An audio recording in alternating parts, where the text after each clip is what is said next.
I am Grady Cullen in the CapeCod.com News Center, joined today by a special guest to talk a little bit more about election coverage. We have a candidate for the Plymouth Barnstable State Senate District. Do you mind just introducing yourself for our listeners? Sure. My name is Mathew Muratore. Awesome. Now, we want to talk a little bit more about some of the we're going to cover a lot of topics today. We're going to talk about the housing issues. We're going to talk about climate crisis. We're going to talk about bridges and water quality. But first things first, do you mind just telling us a little bit about your current position and maybe talk a little bit how you think that's going to be helping to, kind of be serving you in the potential role if you were to win this seat come November? Sure. Well, first of all, thank you for having me on. I really appreciate this. So I've been serving as the state representative for the first Plymouth district. That includes three-quarters of the town of Plymouth since 2014. Prior to that, I was on the select board for almost 5 years, 2 years of those as chair. And 5 years prior to that, I was on the finance committee in Plymouth, and 2 years as vice chair. So you can see I've kind of worked my way up over the years. And so this seems to be the next logical step. The seat was opening up with Senator Sue Moran leaving. So it just seemed like the perfect opportunity, personally and professionally, to do this. And I think, with my experience on the municipal level as well as the state level, and of course, I'm a businessman as well, a family man. I have six daughters. I think all that coupled in just made a lot of sense to run for the state senate position. All right, awesome. Now, as well, do you think that the you've held a variety of roles? The man with the most hats is here on our show today. But do you think that there's been any kind of major lessons for you that maybe was a bit of a surprise when you moved up to the state legislature role from like maybe your smaller town kind of a way of operating? Yeah, Some I realized that it takes a lot longer to get things done in the state government than it does in the local. Local, you seem to have more control, and when you're one of five members of a board, working with a town manager, you have more control of how things can work in the community. And particularly when you're chair, you could set the agenda and all that. And then going to being, one of 160 House members, it's a little bit different, and it does take a while to get things done. There have been several pieces of legislation that I file every single session. Seem to get a certain point and they fall off, but I quickly learned that there are about 7,000 bills that are filed each session, and only about two or three hundred get passed every session. So it is a big hill to climb, but the best part about the job is helping the people in the communities that we cover. And that's 90% of what we do. hmm All right, awesome. Now we're going to dive in, kind of going through the various major topics that are affecting the Cape and Islands region as well as the Plymouth area too. And that I think first we figured we'd start with housing. That has been a Sure. major issue for everybody from workforce housing, year-round housing, short-term housing. A lot of it's involving the local economy with our tourism focus here in this islands region. We also have, of course, the issues with retaining workforce in police and fire, municipalities in general. I know we just spoke with Brooke Moore. She's the chair for Nantucket, and she was mentioning that they've lost municipal employees because of the inability to provide housing. So, can you just tell us a little bit more about some of the gains that you feel you've made in that particular area, or some of the hopes that you would like to accomplish if you were to win this seat come November? Maybe some of the major topics, or maybe some of the major failings that you feel that the state and the region has been met with over the past few years. Just take it away for us. Tell us a little bit more about what your plans are.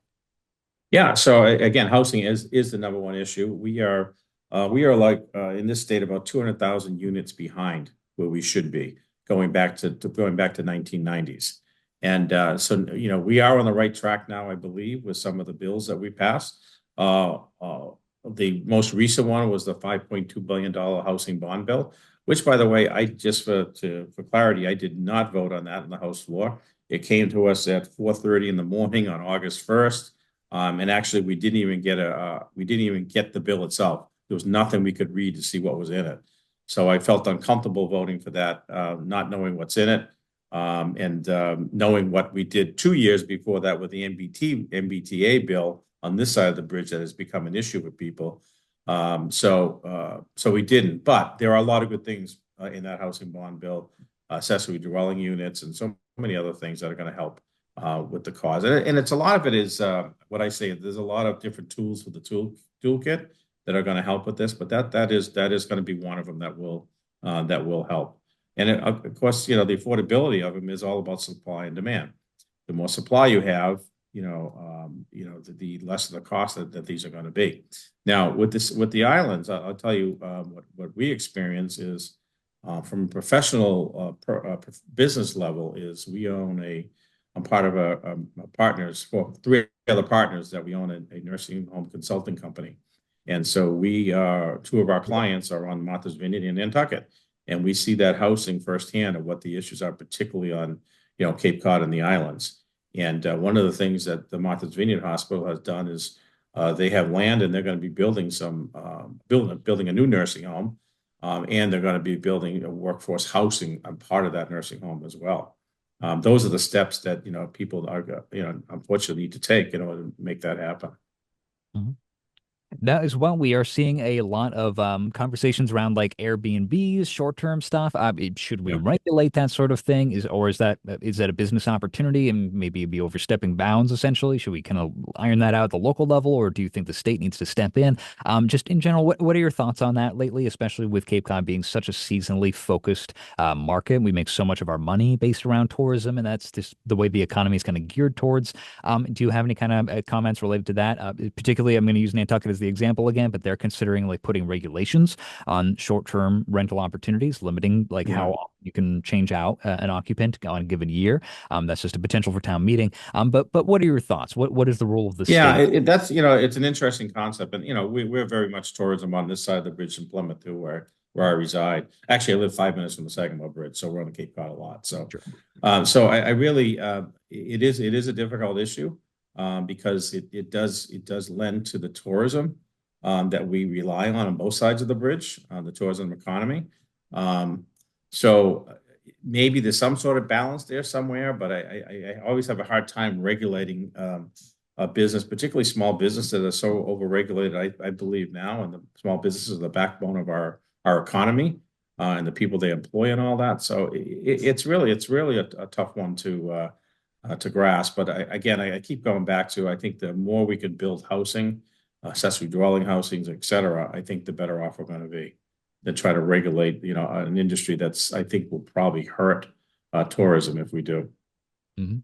All right, so as well, we have climate change. That's kind of been a major topic as of late as well, both the literal impacts of like major storms and rising tides. We've seen quite a few places that have just Mhm. really succumbed to the sea. Yeah. In the Monomoy region, we actually had to just shut down a weather station as well as a visitor center because of encroaching erosion. Now, but in addition to that, that also kind of dovetails into like fossil fuels and some of the ways that we've been trying to build out the offshore wind industry at large. So I kind of just wanted to get your general read on, are we handling climate change as effectively as we should be, both from a infrastructure standpoint of literally building better to resist flooding, but also as related to offshore wind? Do you think that we're maybe going too much too fast, or maybe not enough? I know we also are living now in the shadow of that Vineyard Wind 1 issue with the turbine that broke, and we've had fragments washing ashore on Right. beaches. Right. But I don't want to focus entirely on that. We have 30 minutes to cover so much. But Yeah. just what are your general thoughts on Well, both? ironically, when you bring up the blade, that fell off, I mean, ironically, at the house that week that we were taking up the climate bill, and yeah, so it was kind of. And again, I did not end up voting for that reason, but not really just that reason. But there was so much local control that was taken away, and I believe being a former municipal official, I think the local communities need to have a say in any of this that's going to happen, to do with climate. I know in our town of Plymouth, we have a climate control officer, and it's important for their input and the town's input to be part of this. So, but obviously climate is real. It's climate change is real. There's issues. We've watched erosion. I personally have gone down to the beaches. We have 33 miles of beach line here in Plymouth. As a select board member, the state rep down here in the southern part of Plymouth. There's one example of there was a resident who finally moved out, sold their house 5, 6 years ago.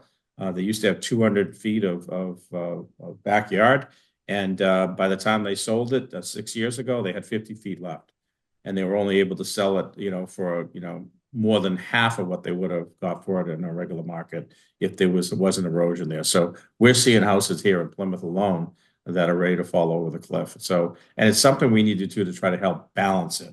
And the environment is important, but we need to help balance the environment in people's homes and businesses as well. Mhm. Also built in with the around economy that I'm sorry, the big travel economy that we have, tourism, and also climate change is the fossil fuel reliance when it comes to transportation. So we've been seeing a lot of push towards EVs in general for both charging stations and well the manufacturing level.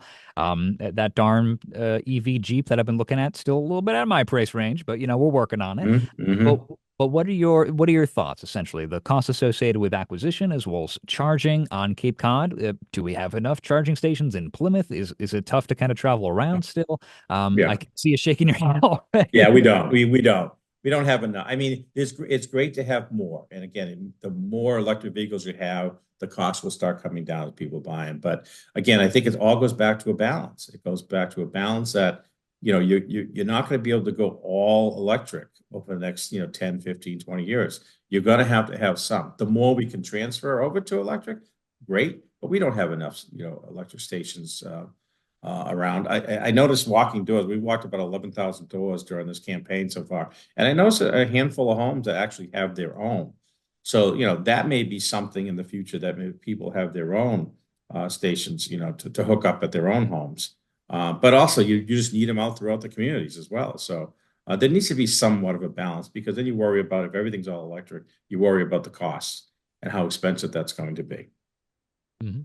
We've been seeing a few people locally with the Cape Cod Chamber of Commerce, Paul Niedzwiecki. He had actually been encouraging a idea of like maybe putting charging at like hotels and stuff like hospitality stays to Sure. kind of make it a little bit more appealing. Do you have similar ideas, or if you were to kind of win this, do you think that the state needs to push more towards making it more affordable to either install them privately or maybe push for something at the hospitality level, like just Yeah, more it would be municipal? nice. Yeah, it'd be nice to have some grant opportunities for large, shopping plazas and businesses and gas stations and so many other places to do that because that's the problem. That is the problem is the cost of these. And so if there's an opportunity for grant opportunities for these type of businesses to actually do that and have it more readily available, the better off we're going to be. All right. Now, as well, this is kind of also tied in together, but so is all this. We have the water quality issue on Cape Cod. I mean, that's really some national headlines talking about some Mhm. wastewater being involved in the local water resources. We routinely talk with the executive director of the Association of Preserve Cape Cod, Andrew Gottlieb, and he just says that we're not doing great. From stormwater runoff and nutrient pollution to the wastewater issue of not having any sewering, and so it's just kind of leaching into the local environment. Water quality on Cape Cod is not great as of late. Do you see what are your problems essentially? Do you think that we need to have a little bit more state involvement? Does there need to be kind of maybe loan opportunities to upgrade those septic systems? And as well, maybe how does that involve with the tourism industry? What are your thoughts there? What would you like to see done? Yeah, I think you just hit it on the head. I think having grant opportunities again to update systems. We're seeing these water issues just here in my own backyard in the lower part of Plymouth, the southern part of Plymouth, in our community called the Ponds of Plymouth. We're seeing that, and a lot of it's private wells that are the issue, and it's a matter of really upgrading the system. You can flush the systems, only so many times, but eventually you've got to upgrade the system to do that. So grant loan onto bonding, are really ways to go. It's a lot of money. It's a lot of miles to do that, but it's something that we really need to be paying more of attention to as we move forward. Mhm. Now, recently as well, I say recently, I suppose not in the general sense, but in the grand scheme, we did see some changes to the Title V septic system regulations, which was kind of now it's going to be forcing people to upgrade. Yeah, Towns can yeah, apply for the wastewater permit right. if I'm sorry, the watershed permit. So that would give them like 20, 30-ish years. There's some extensions that can be filed, so it's not like it's a hard cutoff, but it's basically forcing like install sewer or the individual is going to be responsible for upgrading that $30,000 septic system. It what do you think of that? Is that an overstep, or do you think that is what's necessary I, to? I I think it was a good idea because there was significant tax breaks you get on these as well by doing these, and I think by putting the significant tax incentives on those, I think that helps to incentivize people to actually go ahead and go forward and do it. But as many people as we can get to do that and give them the incentives, the better off we're going to be in the long run.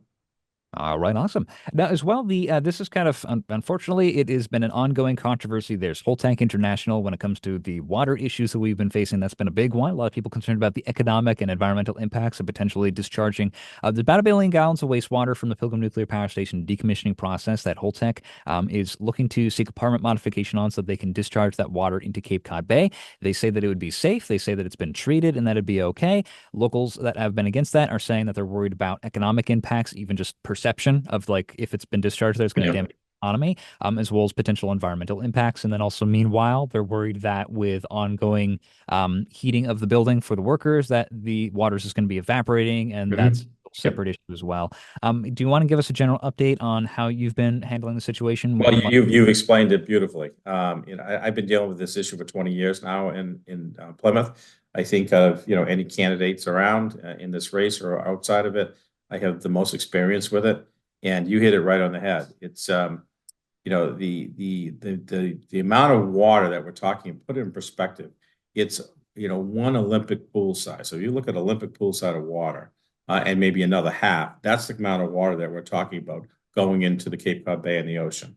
Now, this is not a new phenomenon. It's actually happened in the past. That plant has opened up in 1972, I believe it was, and there have been on several occasions that when they refuel which they shut down the station and refuel it, the water has been dumped into the ocean. So it's happened before. And when you talk to different scientists, you may get different answers, but the science behind it is not as bad as the perception, as you said, that it causes. And so we've had a perception issue, and that would really hurt the economy. And I think it was a bipartisan. We have all been united on this, that there cannot be a drop dumped into the Cape Cod Bay of water. Because it will hurt the economy, the fishing industry, et cetera. So we've been united on that. DEP has a ruling on that. It can't happen. I know Holtec is actually in the process of trying to appeal that. But bottom line, everything is up to the Nuclear Regulatory Commission, which is a federal agency. And we've had, we have a little bit of control, but not a lot. So we've been encouraging Holtec to actually, maybe truck it out. Truck it. There is locations throughout the United States that will actually take it. And if they could do that, that would resolve the issue for a lot of people. But it's costly, and they don't want to spend the money for it. Mhm. Just in the effort of making sure I get everything all sorted, that once again, Holtec has said that the water is treated. They'd be fine Yep. with that. It is going to lead to delays in returning that land back to Plymouth. Yes. Yeah. It's the goal. I mean, this is now looking like it's going to become a years long thing. So I take it as senator, you would be liking to just maybe put in some stopgaps or trying to otherwise kind of continue this ongoing stance that you've currently had in the past few years. You've been dealing with this already. Yeah. No, we would continue with the stance, try to encourage them to try to truck it out. But as you mentioned, the evaporation too. I mean, it's evaporating as well. But yeah, it does delay for the town of Plymouth the possibility of property purchasing that land and developing it by another 7 years. I think it was going to be 2027. Now it's 2035. But they have till 2060 to anyway. So, I mean, I won't see it in my lifetime, but we have until 2060 to actually deal with it all. So, All right. Yeah, the ongoing chapters, I'm sure we'll be yeah, receiving. more to come. But at any rate, we're also the one of the other major issues that I wanted to talk about is, of course, transportation, and it brings us to the bridges, the Cape Cod Canal Bridge, the Sagamore Bridge, and the Bourne Bridge. Recently, we got funding to replace the Sagamore Bridge, which is a positive. That's part of Governor Maura Healey's ongoing effort to focus the federal application process because it's going to take over $4 billion to replace both of those bridges. Over $2 billion for just the one. It was already a difficult cost to kind of get money for. So she says that the Bourne is still an important thing, that they're going to be prioritizing that next. But this has been the way they had to get the money first and foremost. Do you think we're moving fast enough on that? Do you think that we should have had the Bourne at the same time? And how has it been in the Plymouth community? Do Yeah. people obviously the cars go straight through Plymouth on their way to Cape Cod? Yeah. Yeah. Perhaps a unique perspective. Yeah, so I've been involved in this ever since I became a state rep, dealing with the federal delegation, dealing with the Baker-Polito administration on this, and I've been an advocate for both bridges ever since I got elected. because as you said, it does affect Plymouth. Plymouth is the last exit in before the Sagamore Bridge, and the traffic that comes off that, it's ridiculous what happens in the summer seasons, and there's a lot of infrastructure that needs to be done there. So I've been advocating every time I go to a meeting about that. And I was hopeful that there were going to be funding for two bridges. We were very hopeful a few years ago. So with that said, I guess having one bridge now, getting the money for one bridge and getting that done now is okay. I really would rather have two, but we continue to work on the second bridge as well and try to get funding for that as well. The deal always was that the Army Corps of Engineer would build a bridge and then send it and give it back to Massachusetts. Massachusetts would then have control of it. So we're trying to hold them to that and hopefully get some more funding to get the second bridge on. All right. The once again, Paul Nzwiki, Cape Cod Chamber of Commerce, he was talking about the fact that apparently the Bourne Bridge, it's still aging and it's got some major maintenance looming for it that would necessitate shutting down some lanes for like months at a time. I imagine that would just have a direct impact on Plymouth because now if there's going to be Yep. all the people that want to get on Cape Cod, they have to go down Route 3. There wouldn't Yep. be a choice. I Yeah. imagine that just shuts down exits, like for you guys up in Plymouth. Yeah, exactly. And that's why it's so imperative that we continue to work just as hard to get funding to replace that Bourne Bridge as well. And you talk about the maintenance for these bridges. I mean, we're just throwing bad money after bad money by dealing with it instead of just replacing it altogether. So we really need to advocate with the federal delegation and working with our state delegation to do that. All right, awesome. Now we're about coming up on time, but we still have a few minutes. I wanted to just kind of general ask what are some of the major topics that you wanted to highlight for our listeners, and maybe some of the major tenets of your campaign, stuff that you'd like to see different, and also if we have the time, just kind of what you think sets you apart from your opponent for this win. Sure. Yeah, sure. One of the things we didn't touch upon, but it's really an issue that's we're knocking doors.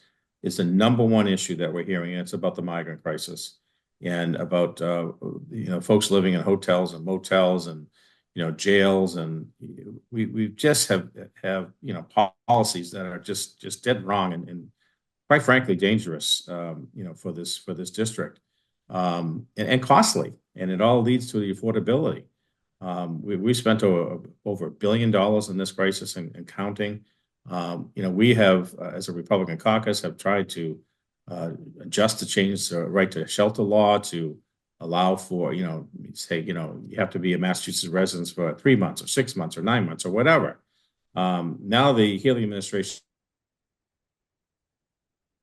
is kind of changing that, but we already have the problem here. And we need to figure out a way to not to spend so much money because that money is coming away from other programs too, other social service programs as well. Now, with that said, it's a federal government issue, no doubt about it.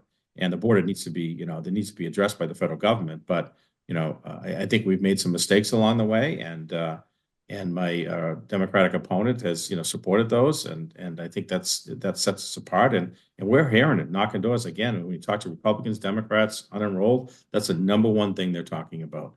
And again, it leads to affordability issues. And the other thing that I hear from a lot of people is we need a balance of power in Massachusetts. There are too many things gone undone with the power being concentrated by Democrats in the governor's office, the Senate president, and the Senate side and the House side, and things are still not getting done.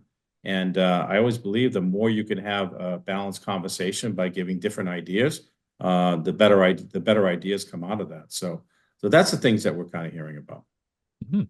With the migrant crisis as well, I mean, we talk about it being like a federal issue, but do you think that like people in the Senate seat position need to be like knocking on Ed Markey's door, essentially like being a little bit more of a nuisance about it in order to get some change, or has there not been enough? As well, I also want to ask, I mean, Governor Maher Healy, they prioritize like veterans now when it comes to the emergencies. Yes, finally.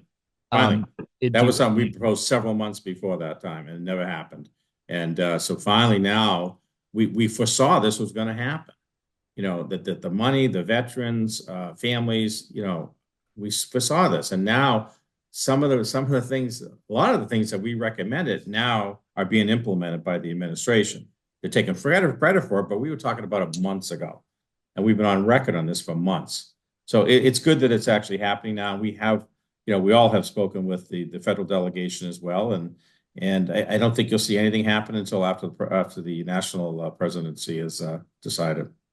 Hmm.